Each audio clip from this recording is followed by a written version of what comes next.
Tonight on Nova. And we have liftoff.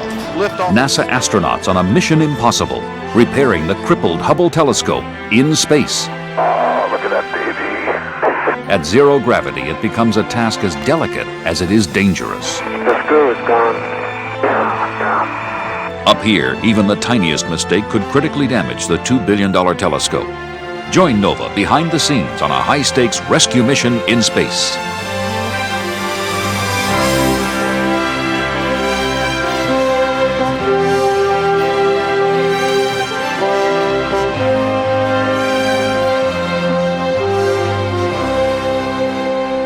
Funding for Nova is provided by Merck, dedicated to pharmaceutical research, committed to discovery, improving health, extending life.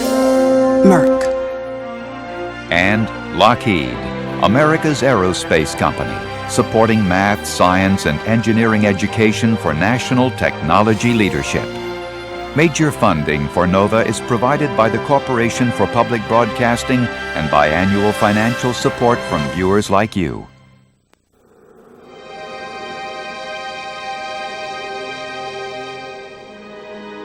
On mountaintops across the Earth, telescopes open their doors to the night sky.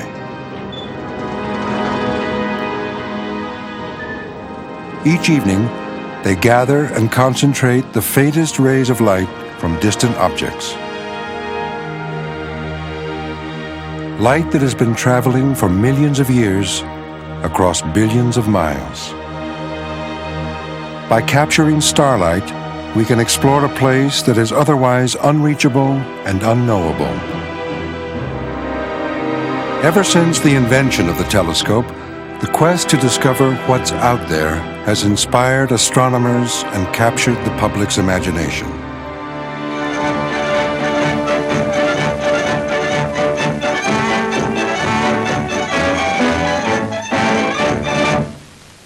"6,000 feet up with Mount Wilson Observatory below, the scientific eye of America. To this mecca of stargazers flock astronomers from all nations. Here we are behind the scenes."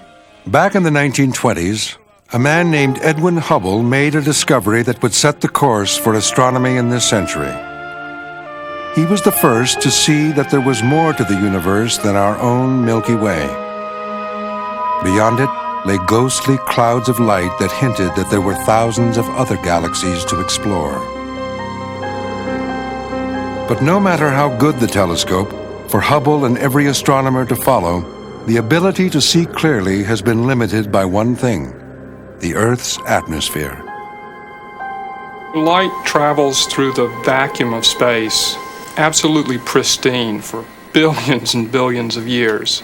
And in the last few nanoseconds, in fact, as it hits the Earth's atmosphere, this pristine resolution and some of the wavelengths and energy are just jumbled up. And so what we see from the ground is like trying to look at the stars or study birds from the bottom of a fish pond. In the 1970s, NASA embarked on a daring project to send a powerful telescope into space, above the atmosphere. The Perkin-Elmer Company was to make the telescope's most vital part, its mirror. 8 feet across, it would act like a huge eye, collecting light from distant stars. For nearly 3 years, gentle abrasives were applied, while a grinding pad slowly polished away 200 pounds of glass.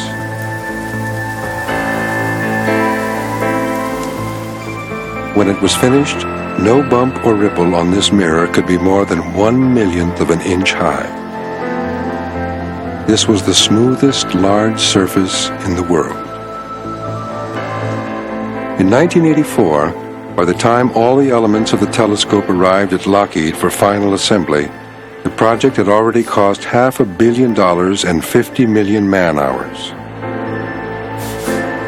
Even for NASA engineers, the scale of the project was overwhelming.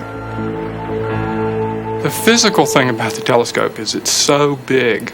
I know the first time that I went out to Lockheed and we had stacked the forward light shield on the telescope and it was in the assembly frame, I looked up at it and I thought, wow, this is really big.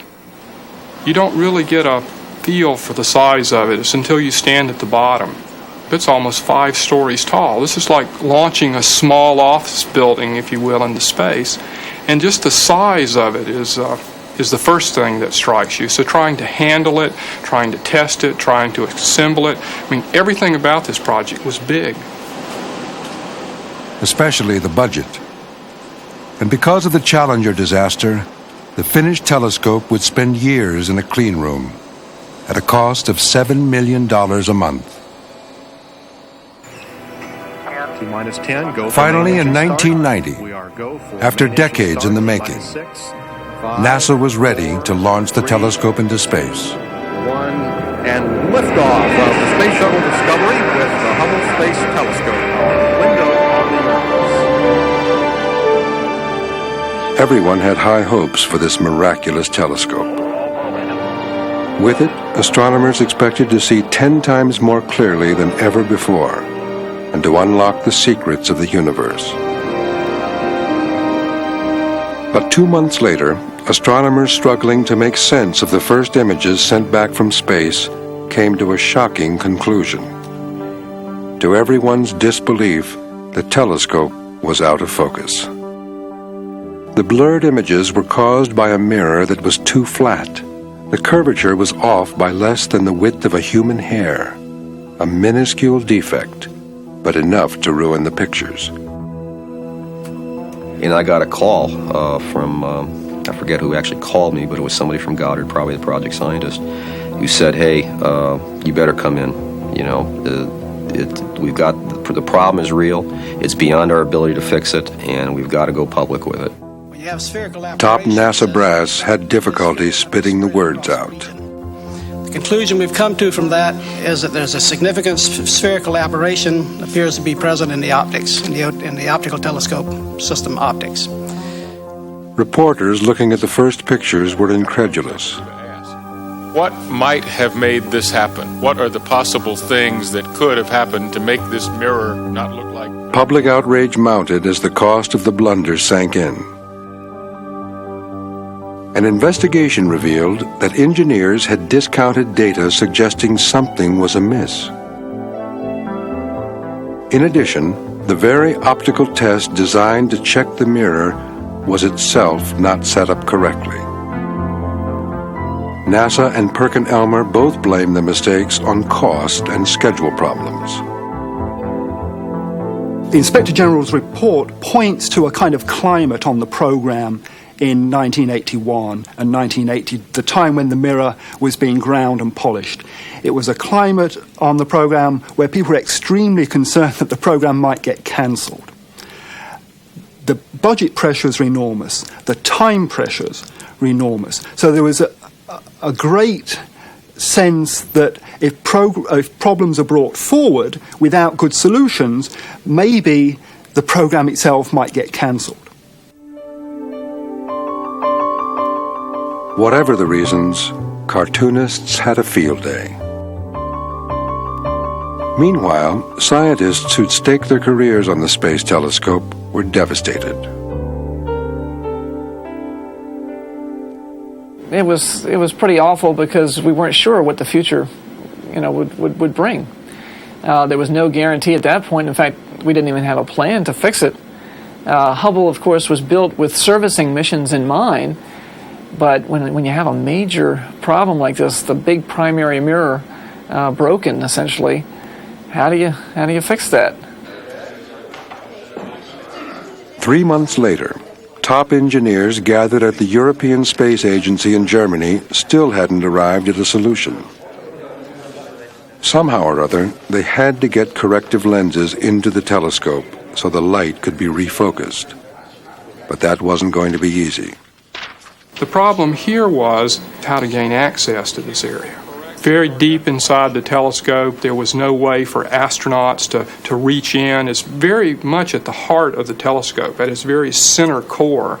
And there's a lot of equipment around this area. So thinking we were going to get an astronaut in there somehow to place something was quite unlikely. At his wit's end, Jim Crocker chanced upon an unusual source of inspiration. Now, the shower fixtures in Germany are really quite unique. They're on a rod, they slide up and down, and the shower head can be adjusted into any angle. So as I slid it up and then folded it into the out position, it just clicked. He saw he could use the same sort of device to get lenses into the telescope. He'd replace the least important instrument with a box the same shape, called CoStar, which would hold corrective lenses inside. Just like the shower head, the lenses would slide up and fold out into the path of the light. As long as they got the right prescription, the light could be brought back into focus before it reached the other instruments and cameras on board. But even as engineers got to work building CoStar, the telescope's problems began to mount. It was shaking, making it impossible to point the telescope at a star and hold steady.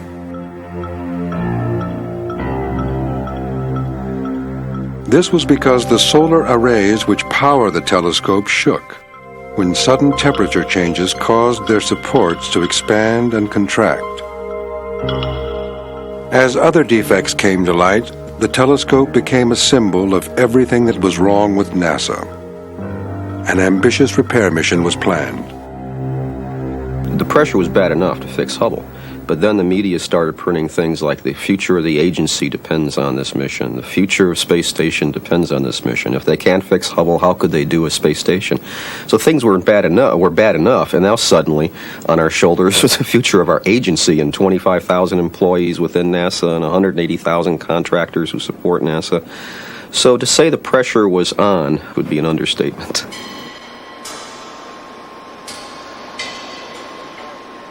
The training for Mission Impossible began. A $2 billion telescope and decades of hopes and dreams were in jeopardy. The task fell to 7 astronauts, among them Story Musgrave, who will be the leader of the spacewalks. Today, the team is trying to figure out how an astronaut on the end of a robotic arm will perform these delicate repairs in space. Get the J-hooks, grab the door, and as the person leans back... Part of what makes this job so difficult is that in space there is almost no gravity. Objects weigh next to nothing, including the astronauts themselves. Okay, take me to the port. On the spacewalks, one of the astronauts will always be anchored by their feet to this 60-foot arm, operated from inside the space shuttle by astronaut Claude Nicollier of the European Space Agency. Got 6 feet to go, Claude. About 20 inches. It may look like driving a forklift, but he too must take into account how weightlessness will affect every command he sends to the arm, and he must be able to move it by as little as inches at a time. People had extraordinary interest in this mission. People were behind us. People wanted it to happen. And of course, I told people, I don't know that we're going to get the job done. I said, we are giving it the best shot we can. We're attacking all the details. We are doing the very best we can. But whether we're going to get it all done, it is a drama. It's going to play itself out. Wait and see.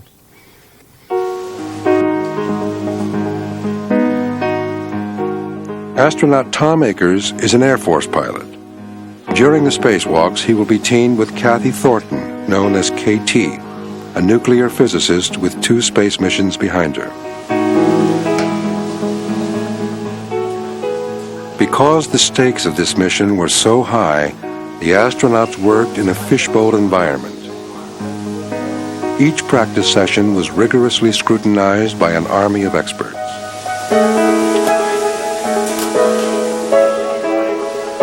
We planned and planned and planned and trained and trained and trained. The astronauts spent 400 hours in the water tanks at Johnson and Marshall Space Center.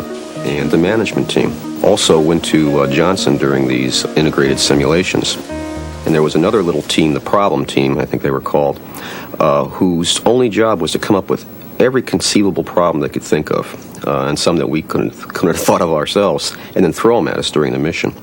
And we had to basically work as a team, resolve the problem, and tell the astronauts how to get around the problem. And it got so intense in there that we thought it was the real thing.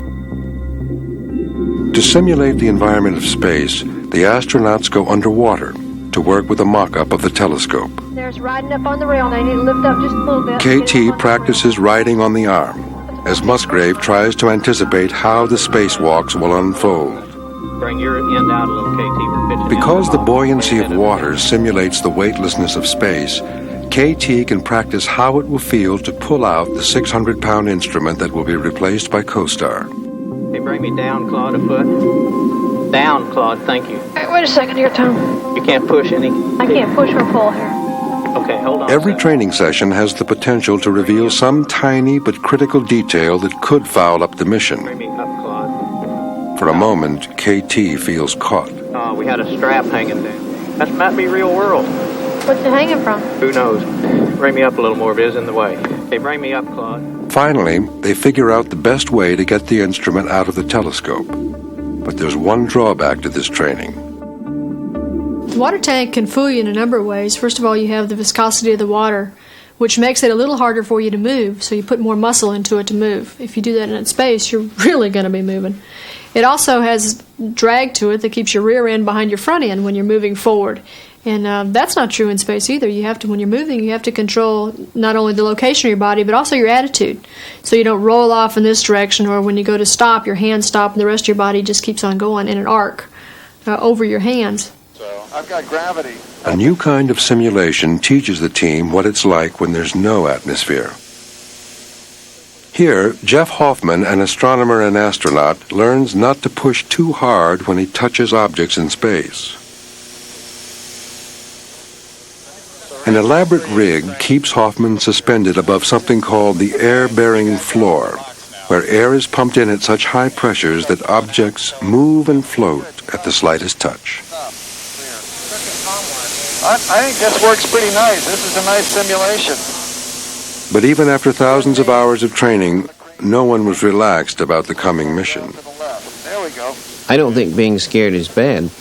I think being scared is, it's like an Olympic athlete going off to the games. It's like being at the 100-yard dash and the gun is about to go off. Who is not scared? You work on these things for years and years, or thousands of hours, and you've got one good chance at it. You may have done it 100 times, but this is the one that counts. Commander Covey, waving to members of the media who are present. Other members of the crew waving as well, giving signs of good cheer and showing that they're ready to fly. 1 a.m. on December 2nd, and the astronauts are driven to the launch pad. As the mission to save the $2 billion telescope and NASA's reputation gets underway, Mission Control looks on nervously. Astronauts Susan Helms and Greg Harbaugh are the main ground people allowed to communicate commands to Endeavour. From the flight director, Milt Heflin. 9. And we have a go for main engine start. 5, 4, 3, 2, 1. And we have liftoff. Liftoff of the Space Shuttle Endeavour on an ambitious mission to service the Hubble Space Telescope. It will take the astronauts 2 days to catch up with the telescope, which orbits 370 miles above the Earth and flies at 18,000 miles an hour.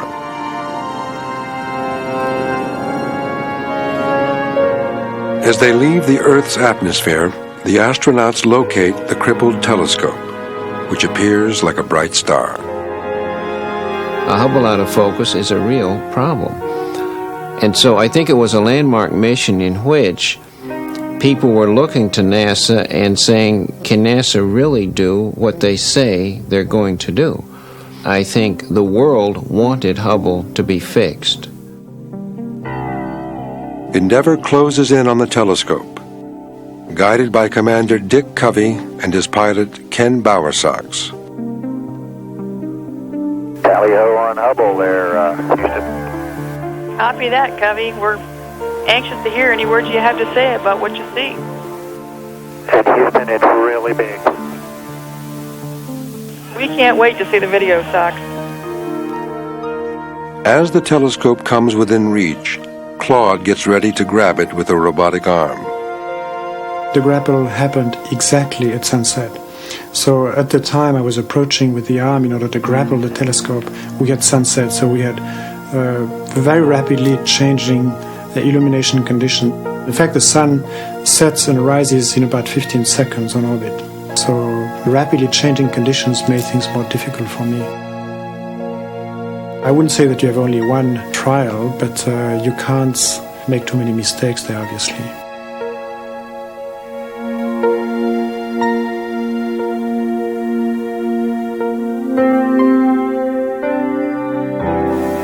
Houston, Endeavour has a firm handshake with Mr. Hubble telescope. We copy that, Covey, and there are smiles galore down here. It's quite a sight. I sit here looking back out the overhead at a magnificent telescope drifting over the Atlantic Ocean here. This is fantastic.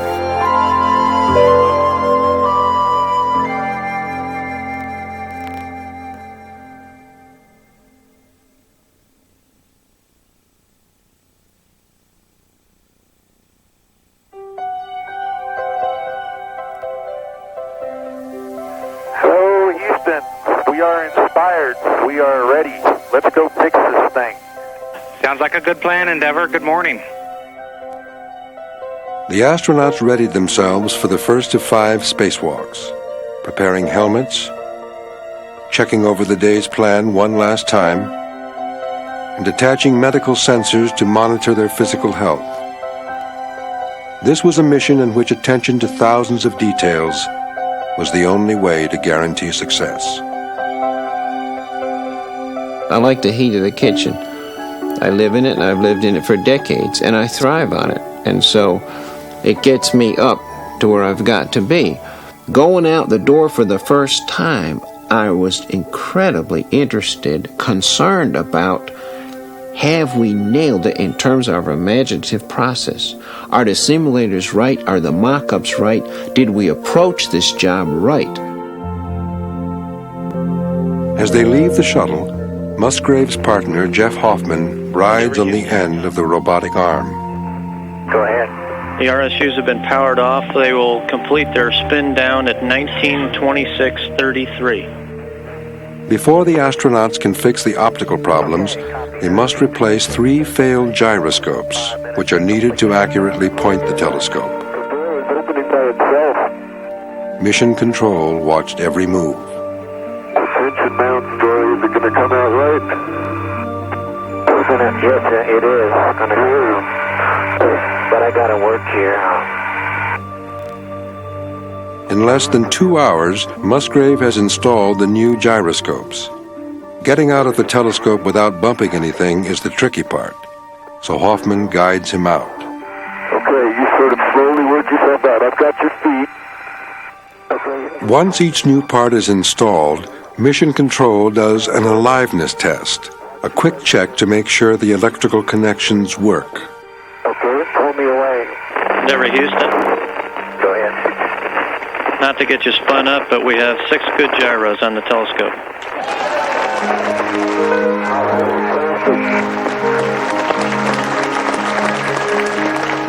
I wanted to go out day one, and I wanted it to go like I had planned it to go. I didn't want to go out and tumble head over heels.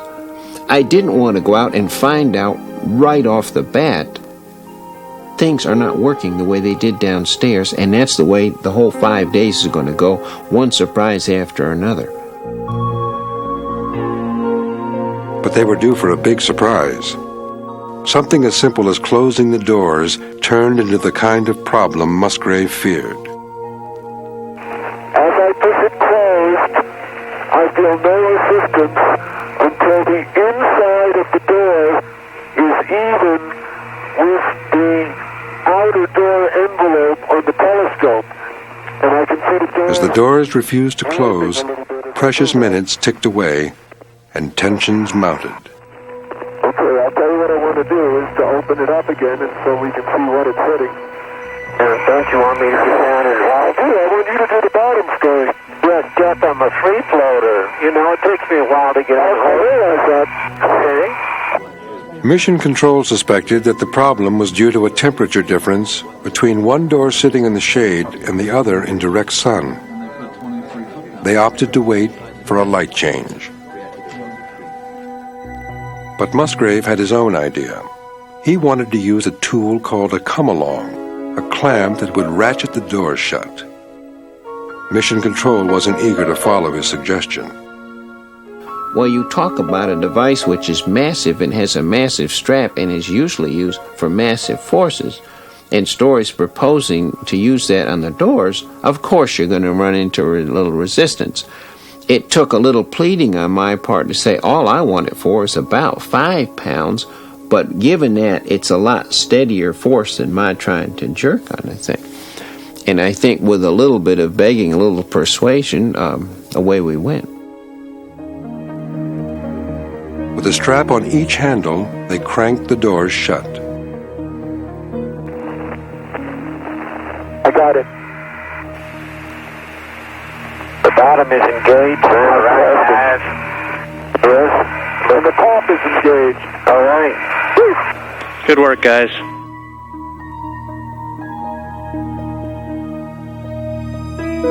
With the door problem solved, a new difficulty reared its head. The old solar arrays had to be rolled up. The plan was to store them as backups in case the new solar arrays didn't work. 30 seconds to motion. Roger. The first array rolled up exactly as predicted. Let me put the binoculars on. Looks good. But when the second array got partway in the supporting frame, it stuck. The astronauts had to wait for Mission Control to decide what to do. We probably could have forced it in and brought it back down. But if, as we got to that kink, the bistem broke, that piece of metal that holds the solar array together, if it broke, it's possible that it could have flung out, perhaps hit the telescope, hit an astronaut. The solar arrays themselves, which are very thin silicon chips, which have sharp edges, could have started flaking off or something and floating around. And you don't want debris in the shuttle when you have to land. So the safest thing to do was just to throw it away and not take the chance.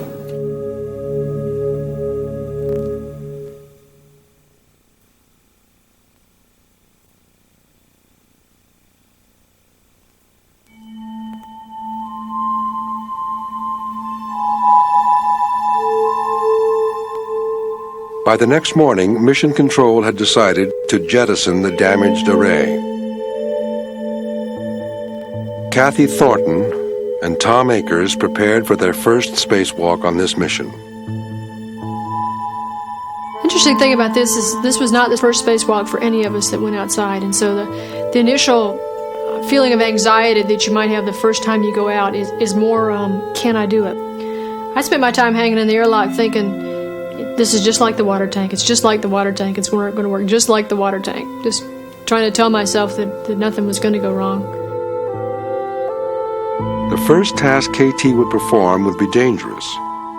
Poised on the end of the arm, she waited to break the connection to the solar arrays. In the sun, the panels get too hot to handle, so this task would take place at night. Okay, KT, jettison time is sunrise, so you're going to be hanging on to it all through the night. So Mission Control wanted to make sure the pilot would have enough light to steer the shuttle safely away from the jettisoned array. Since the sun rises and sets every 45 minutes in orbit, KT would have to wait motionless in the dark for the light to change again. You'd think being in a suit for 6 or 7 or 8 hours would be a real hardship, but it goes by so fast that you don't have time to get hungry. At least I never have. I drink some water, but I don't have time to get very thirsty. You're just working. And you do become very focused. And if somebody wants me to look at the Earth or some spectacular sight we're going over, they have to tell me to do it because I'm not looking. I'm only thinking about my hands and what goes next. I think I see sunrise coming, KT. Endeavour Houston with a final refinement on the subsequence for Covey. Go ahead. Covey, since we want you to use your best judgment, that the pitching array will definitely clear the top of HST. We understand. And when you're happy with the lighting, we concur you've got to go for release. Yeah, I'll start that. Okay, understand we have a go for release. Copy.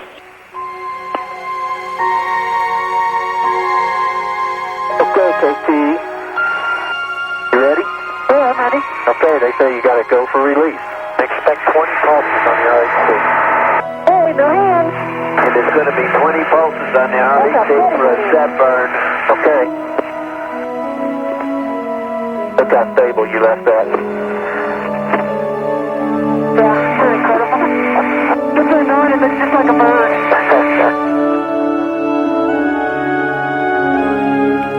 As the pilot gently steered the shuttle in the opposite direction, exhaust from the jets hits the wings of the solar array. And it was really great to watch the jet plume hit the solar array. And it just flapped and almost doubled over at one point and then popped back, and it was just soaring and cruising over the desert in the Middle East. It was really a beautiful sight. Before returning to the shuttle, KT and Akers will install the new arrays. NASA is gambling that they will function fully when deployed. For the moment, the telescope seems to be in good physical shape. But over the next 2 days, scientists will watch anxiously as the astronauts restore its vision.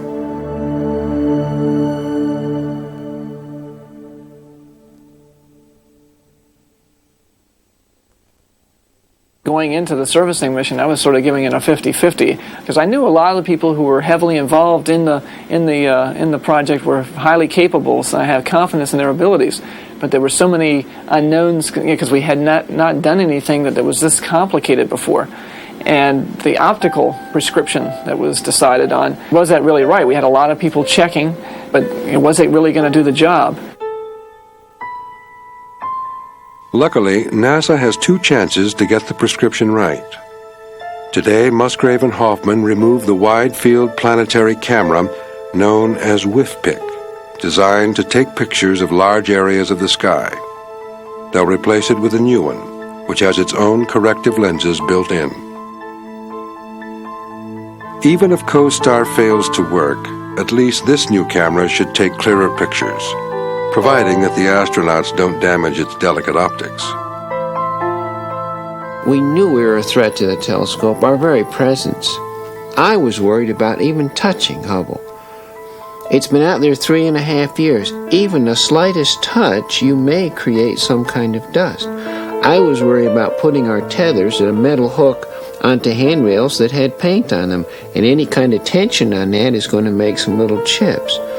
There was something so basic and primitive about it, the humans and their tools, and the drama of whether it was all going to get done. Oh, look at that baby. Beautiful, spanking new whip. As the door to the cargo bay opens, the astronauts hover above the new wide-field planetary camera. Did it survive takeoff? Mission Control looks on anxiously as the camera is lifted up. There's the thing we've talked a lot about. Clear to pitch up? EVA flight. Flight EVA. Real clear. Carefully, Claude situates the astronaut and the new camera by the opening in the telescope. And by the way, the sun is on the whip stick. I'll see if I can move it out of the sun a little bit. Okay.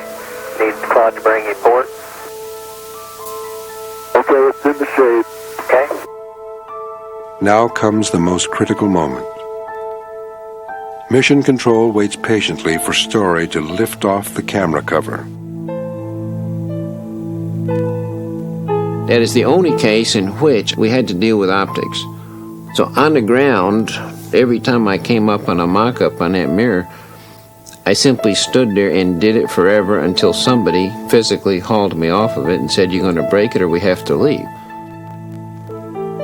In the dark, Story carefully removes the cover on this precisely aligned mirror. You rotate the cover down. As soon as the cover is out of the way, the mirror is right here. It's about 6 inches in front of your face, and anything that touches that mirror, that is the most powerful camera in the world. It sees the furthest out there in space and time. If you touch that mirror, however you touch it, that will be on every single image that comes down from the world's most powerful camera. But Musgrave's tireless practice has paid off, and the astronauts can now insert the camera.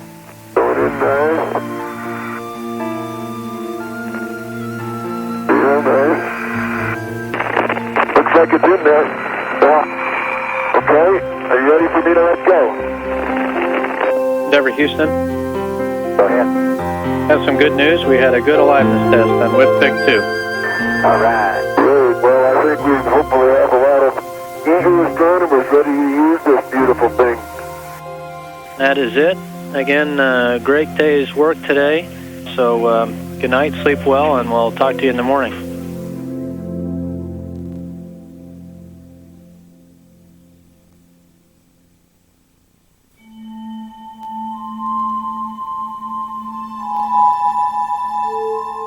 Hey, good morning, Houston. We're ready to go grab that thing. I bet you are. We were hoping you'd say that. Good morning to you. Hey, Houston, Endeavour, y'all were being real nice to us this morning. Well, we thought you deserved a little bit of a rest. If you're interested, we have some wake-up music, and if you're not, we can skip it. You know us. We love the wake-up music. Okay, we'll see what we can do. I can see clearly now the rain is gone. I can see all obstacles in my way. Gone up the dark clouds that had me blind. It's gonna be a bright, bright, bright, bright, sunshiny day. Gonna be a bright, bright, bright, bright, sunshiny day. And I think we were probably becoming more relaxed as each day went on, because we had 5 planned spacewalks. We had enough consumables to do 8. So had we had a lot of surprises, for instance, if things had taken longer than we thought, if we had a lot of things go wrong and we had to deal with each problem, we would have had margin to take care of that. Extra time may be needed. The day to install CoStar has finally arrived. In the dark, KT gently pulls out the old instrument to make room for Jim Crocker's corrective lenses in a box. It's up to CoStar to refocus the light from the primary mirror for all the instruments on board except WIFPIC. Somebody asked me at the press conference before the launch, do you have nightmares about what can go wrong? And I thought about that for a minute, and my answer then is I'd had nightmares for the past couple of years, and we had thought about those nightmares, and we had tried to build into the CoStar all of the safety systems and do all the testing and things that we needed to assure ourselves that things were going to go properly. We had thought up hundreds of contingencies. We had stacks of contingency procedures on each stage of the mission. But there are still a million things that you can't think through. Okay, I'm going to slip over. You got another foot to keep coming up. Hey, I can't see anything towards your car. The astronauts lift CoStar up towards the telescope, exactly as they had practiced in the pool.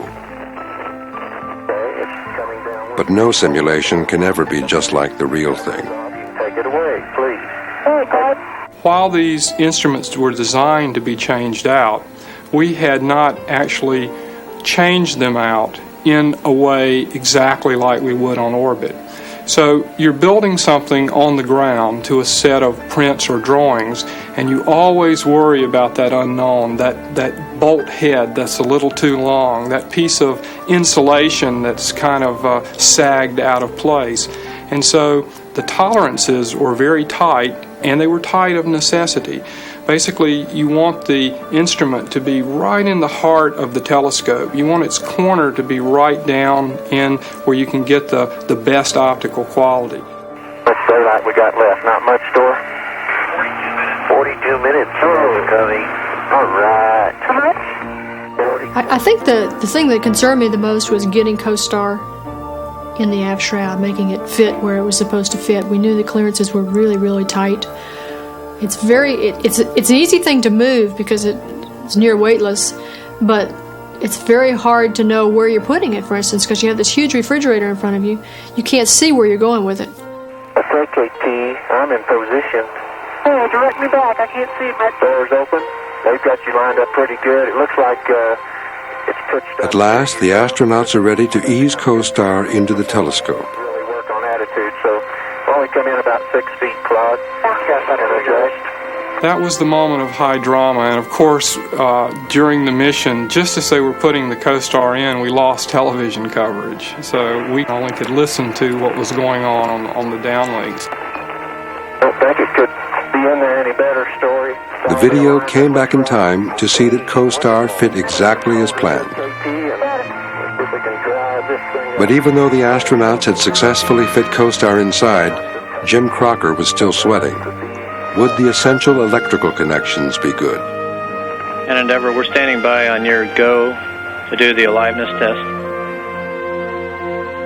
I was sitting in the control room getting ready for our aliveness test, check out everything in the instrument shortly after it had been installed, and I got a message from a friend of mine that said, "Congratulations on the successful installation of the CoStar into the Hubble Space Telescope. By the way, there's a train leaving Baltimore tomorrow night at 8:30. If this thing doesn't work, be under it." Endeavour Houston, we're with you on the flight deck. Hi, Greg. Welcome back. I do have some good news for you, Jeff, and for everybody. 2 hours later, the ground has verified the electrical connections. CoStar is ready to refocus the light. Great news. We're almost home free.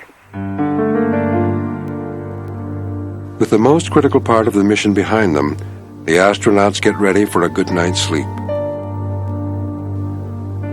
KT calls her family. How's school going?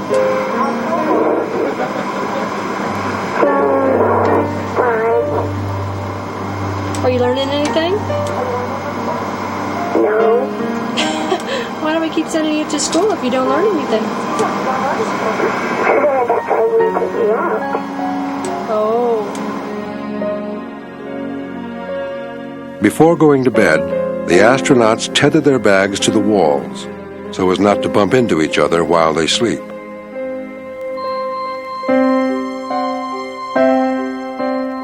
Our timeline every day told us when it was time for bed, and that was something that we observed religiously because we knew we had a rendezvous plus 5 consecutive days of spacewalks and then a deploy after that.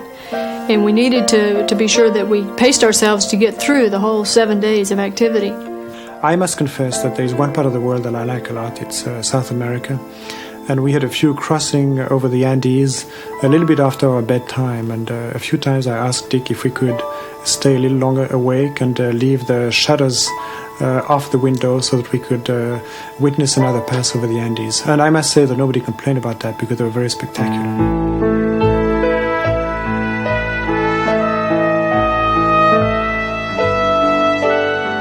One more spacewalk stands between the astronauts and a completely successful mission.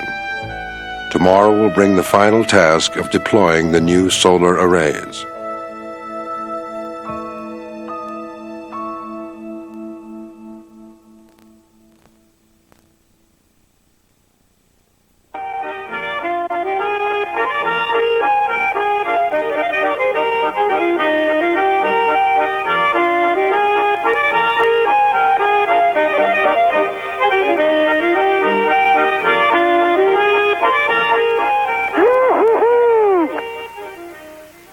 Houston, thanks for the sweet music. I'm missing my iPhone. Good morning, Endeavour.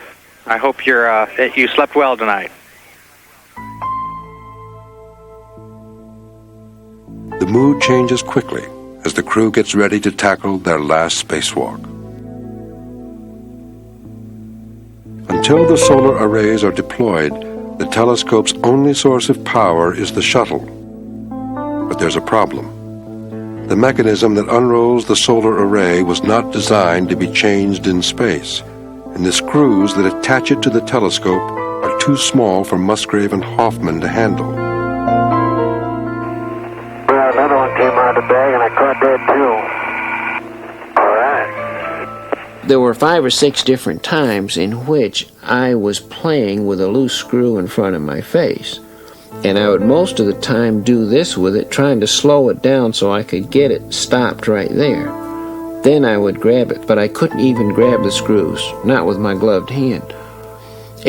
I just couldn't grab something that small, it turns out. So what I would do is I'd open up my trash bag down here and I would herd the screw along. Then I'd see some of these coming out. I would have to stop herding this screw, tap these back down, and then go back to getting this thing in the hole and let it go. Oh, it's gone. Well, the screw is gone. Oh, One of the screws finally got away. You see it? It's down below. Most of the time we had very good control of our motions and what we were doing. But on the end of a 60-foot arm with very bulky gloves and the whole thing there in a 500-pound suit, trying to deal with screws 2 and 3 millimeters in size is extraordinarily difficult. Flawed's going to bring you down to it. Take it easy. Take it easy. Take it easy. I think you're down slowly. A loose screw could wind up anywhere, damaging the delicate mechanism of the telescope. So the astronauts try to follow the intermittent white flash of the screw as it heads toward the cargo bay. The sun was illuminating the screw and the screw was rotating, so it was like a flashing beacon. Of course, I had to act relatively rapidly because after a screw had entered the cargo bay, it would have been very difficult to trace. It could have possibly bounced on a surface and gone back away from the cargo bay, but it could have also lodged itself in an area where it could not have found it again. So it was to be avoided to lose that screw. You never know where it goes. At the last minute, Hoffman catches it. Okay, arm stop.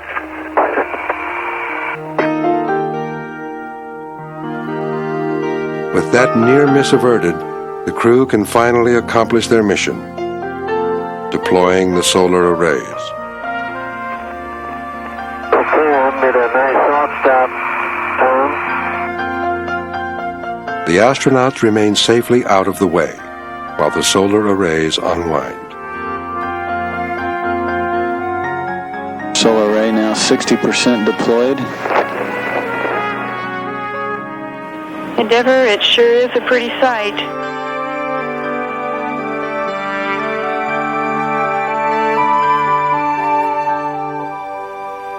Endeavour Houston, I know this must get tiresome, but I have more good news for you. We have 2 good solar arrays. Outstanding. This is just like Christmas.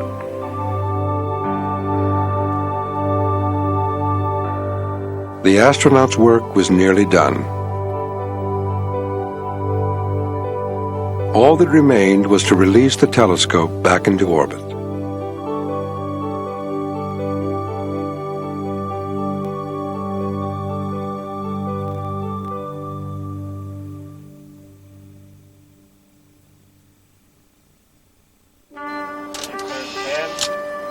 Okay, sense minus Z, check.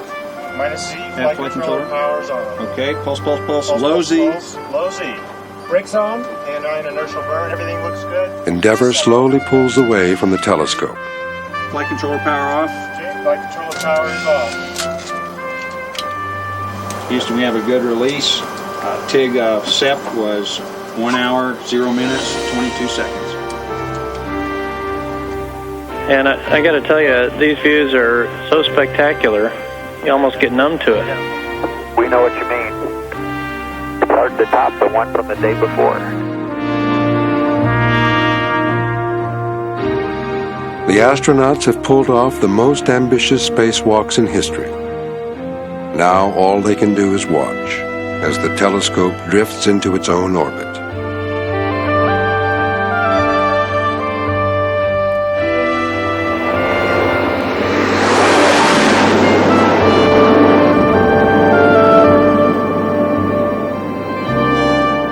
One chapter was coming to a successful end.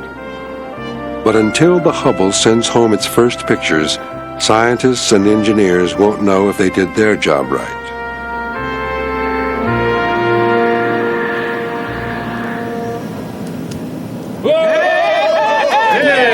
Yes. Right there. 1 week later, they got their answer. Wait. Oh, no. Go. Yeah, let's get bring it up. Hubble's digital eye had turned on a cloud some 170,000 light years away and picked out an individual star. That looks pretty good. This had been impossible from the old space telescope or from the ground. With each new picture the telescope sent back, scientists grew more and more hopeful that the telescope would finally fulfill its promise. Certainly the clarity of this view of a string of comets plummeting toward Jupiter rivaled the pictures sent to Earth when Voyager flew right past the planet. The black eyes punched into Jupiter by those comets were captured in a way no ground-based telescope could match.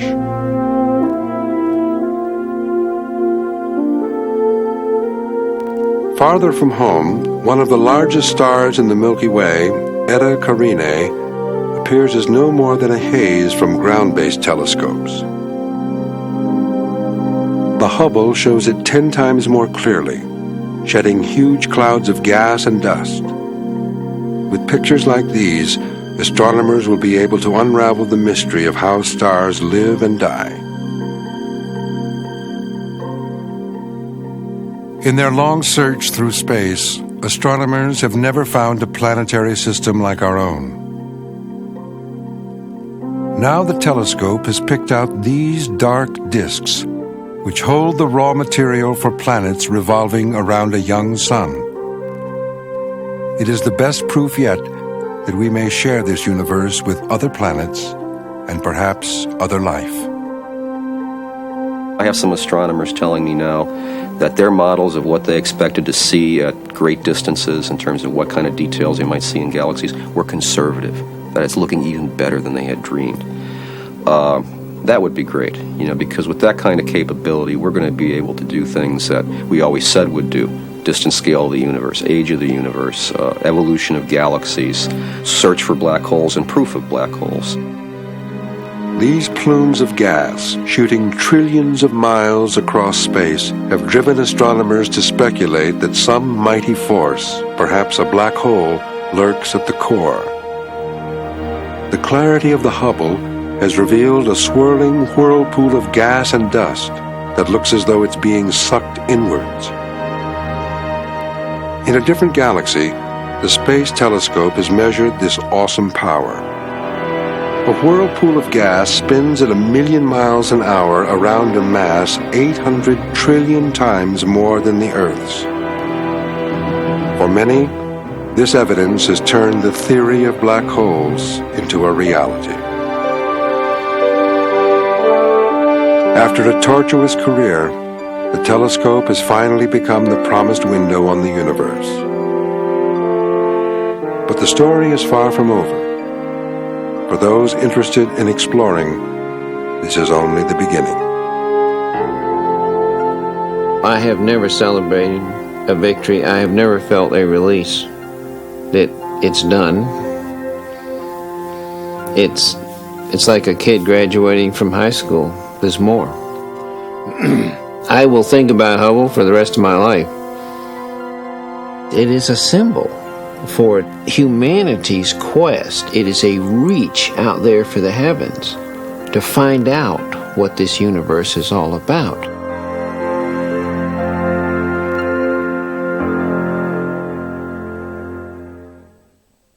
Educators and home viewers can purchase this program and many other NOVA programs for $19.95 plus shipping and handling. To order a video cassette, call 1-800-255-9424.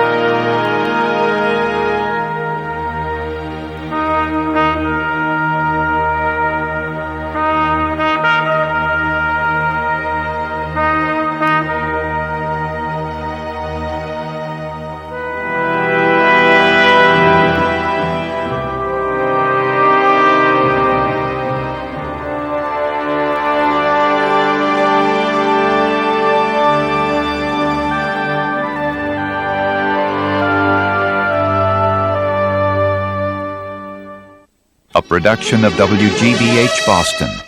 Funding for NOVA is provided by Merck, dedicated to pharmaceutical research, committed to discovery, improving health, extending life. Merck. And Lockheed, America's aerospace company, supporting math, science, and engineering education for national technology leadership. Major funding for NOVA is provided by the Corporation for Public Broadcasting and by annual financial support from viewers like you. This is PBS. Next time on NOVA. Deep in the heart of Siberia lies one of the world's most remarkable lakes. Its pure waters are home to species found nowhere else. But can Lake Baikal survive? With footage never before seen on television, NOVA chronicles the changing seasons and the growing threats facing this natural treasure. Join us for a journey to the sacred sea. That's next time on NOVA.